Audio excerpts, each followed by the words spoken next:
Celebrating its 50th anniversary, the National Committee on U.S.-China Relations rings the closing bell at the New York Stock Exchange, a fitting location for a relationship largely built on a foundation of mutual economic interests. On Thursday, the committee handed out 2 Lifetime Achievement Awards to former U.S. Secretary of State Henry Kissinger and Maurice Greenberg, former CEO of insurance giant AIG. The fundamental thing to keep in mind is that the peace and progress of the world depend on the ability of the United States and China to respect each other's core interests and to modify their core interests in order to make cooperation possible. If that does not happen, the tensions will multiply. The world will be divided between pro-Chinese and pro-American factions. And sooner or later, one of those tensions will get out of control. The National Committee on U.S.-China Relations was established back in 1966, 6 years before Nixon's historic visit to China. Its goal was to create a better understanding between the two countries at a time when there was very little dialogue. At least not diplomatically. All of that changed, though, when Kissinger orchestrated a meeting between President Nixon and Chairman Mao Zedong in 1972, triggering a thawing of relations after a 25-year freeze.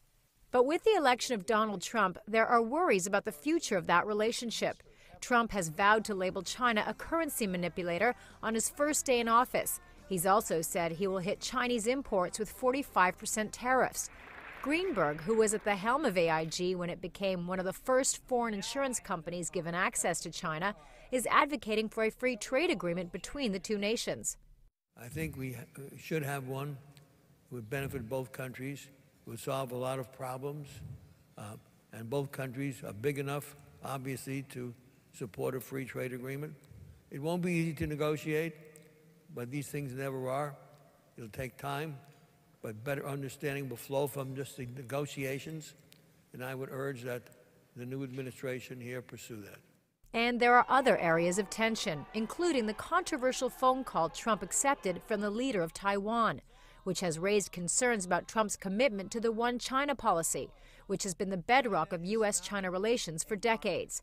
Trump's approach to diplomacy is rattling some countries.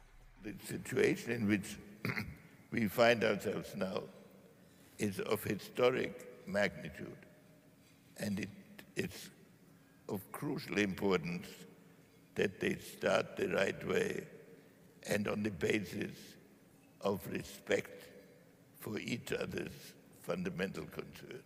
Many in the diplomatic community acknowledge Trump's inexperience as a world leader, but come Inauguration Day in January, they hope he will take a measured approach to a vital relationship with China. Karina Huber, New York.